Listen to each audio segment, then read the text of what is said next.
Primeira pergunta de hoje, pastor Natanael. As seitas seguem o verdadeiro Senhor Jesus? Em 2 Coríntios 11, versículo 4, lemos: porque se alguém for pregar-vos outro Jesus que nós não temos pregado, ou se recebeis outro Espírito que não recebestes, ou outro Evangelho que não abraçastes, com razão o sofrereis. Por verdadeiro Jesus eu quero dizer aquele da Bíblia, não aquele do mormonismo, que é um Jesus irmão de Satanás, nem o Jesus das testemunhas de Jeová, que é o arcanjo Miguel, nem o Jesus do adventismo, que tem natureza pecaminosa, caída, e certamente nem aquele da nova era, que é simplesmente um homem dotado de uma consciência divina. Nós podemos orar, conversar com Jesus da Bíblia.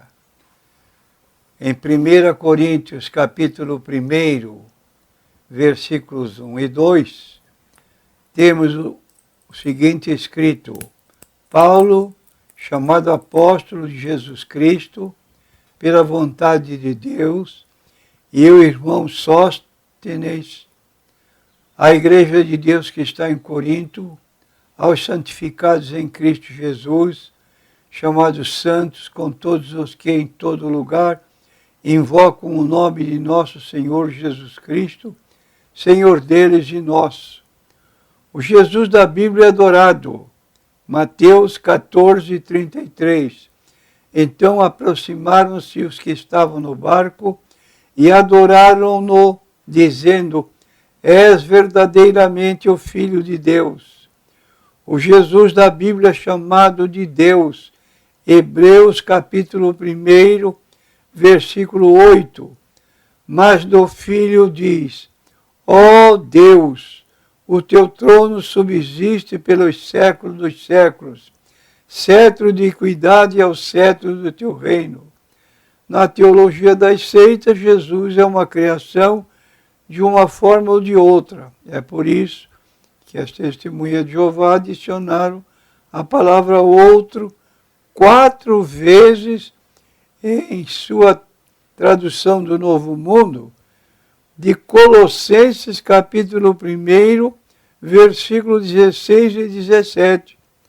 Além disso, não se ora a ele, não o adoram, não o chamam de Deus. Se você é um cristão, então tem o privilégio de poder orar a Jesus, e não somente por intermédio dele, você pode adorá-lo juntamente com o Pai, e você pode chamá-lo de seu Senhor e Deus. Um membro de uma seita não pode fazer isso. Um membro de uma seita tem um falso Jesus e, portanto, uma falsa esperança de salvação. Pastor Natanael, esse livro que está sendo amplamente divulgado, distribuído, até espalhado aí em alguns alguns lugares da região, eu mesmo já vi esse livro em repartições públicas até, ali, despretensiosamente para quem quiser levar, é o livro A Grande Esperança, distribuído pela Igreja Adventista. Qual é o seu autor e o tema que ele desenvolve? O nome da escritora é Ellen Good White. Penso que para a maioria dos nossos ouvintes esse nome é desconhecido. Não, porém, para os adeptos da Igreja Adventista no Brasil. Sua história é contada no livro Fundadores da Mensagem, publicação da própria igreja, que está fazendo este trabalho de distribuição gratuita. E quais são os dados interessantes da vida dessa escritora, pastor Natanael? O livro A Grande Esperança não traz nada de novo, mas é um resumo do livro Grande Conflito, publicado há quase 2 séculos, 200 anos, pela mesma escritora. Apenas o título mudou para atrair os incautos. Por favor, pastor, explique por que o pastor aponta que o livro com esse título é apenas um meio para atrair os incautos. Porque se trata de um livro no qual foram formuladas as doutrinas adventistas elaboradas como um credo com o título Nisto Cremos. É verdade que há citações frequentes da Bíblia, porém as citações são aquelas que parecem apoiar os ensinos estranhos desse grupo religioso. E qual o assunto mais comentado no livro A Grande Esperança que chamaria a sua atenção, pastor? Em 4 a 5 páginas do livro inteiro lido, notei que a palavra sábado ou sábados aparece em cerca de 22 vezes, apontando a guarda do sábado como meio de ganhar a vida eterna no entendimento da escritora Ellen G. White. E os adventistas do sétimo dia, pastor, eles guardam o sábado realmente, como manda a Bíblia? Dizem que guardam. Agora, admitir salvação por meio de guarda de sábado está voltando ao antigo judaísmo, que a salvação não está na guarda de um dia.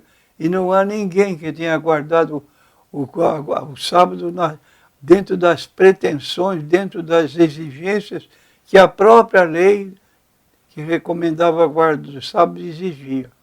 Que são 5 livros da Bíblia que são chamados 5 livros da lei, escritos por Moisés. E pegar os 10 mandamentos e achar que um mandamento que ali está contido é de caráter, de valor que possa trazer salvação para aquele que o guarda, isso não tem base bíblica. Então, é uma colocação que está fora dos princípios bíblicos. Qual é o versículo, pastor, que eles utilizam para apoiar essa prática ou essa doutrina nesta seita? Onde estaria essa situação? Estamos no livro ali que Moisés escreveu, no livro de Moisés. Mateus, aliás, Gênesis, Êxodo, Levítico, Número e Deuteronômio.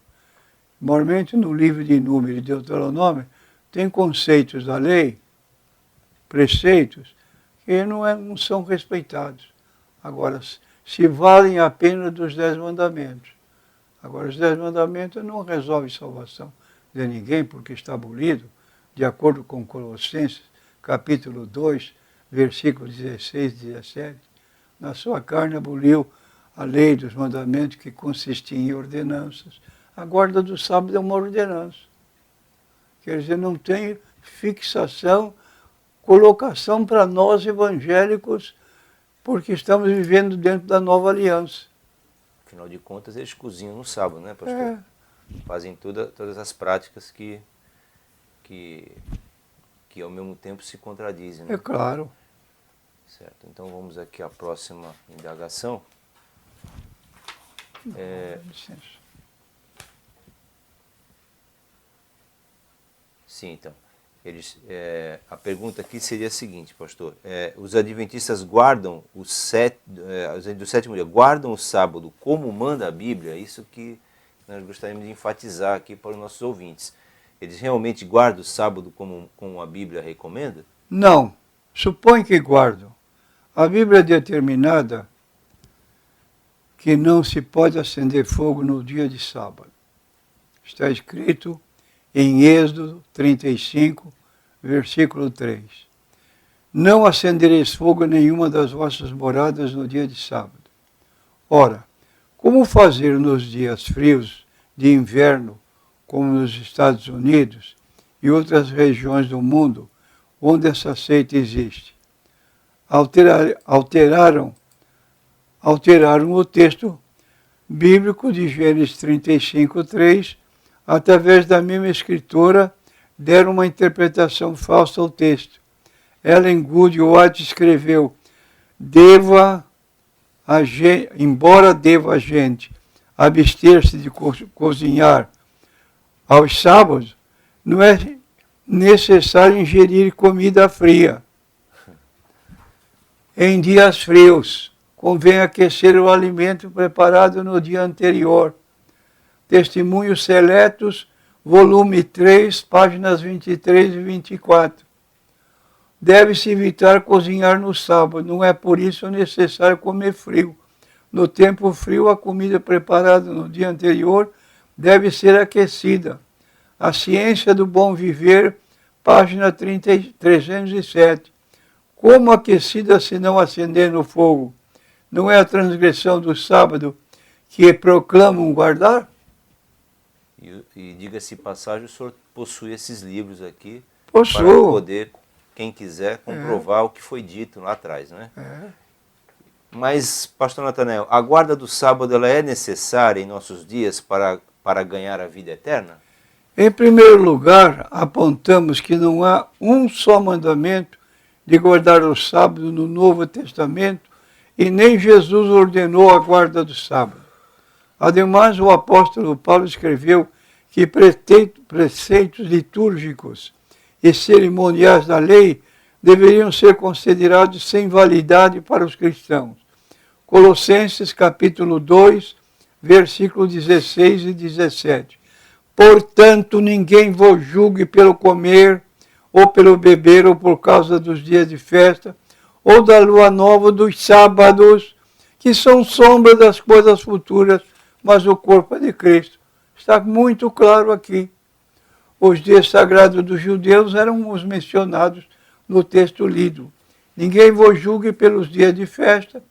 Eram as festas anuais judaicas, Páscoa, pães asmos, Pentecostes, trombetas, expiação, festa dos tabernáculos, 2 dias, o primeiro e o último.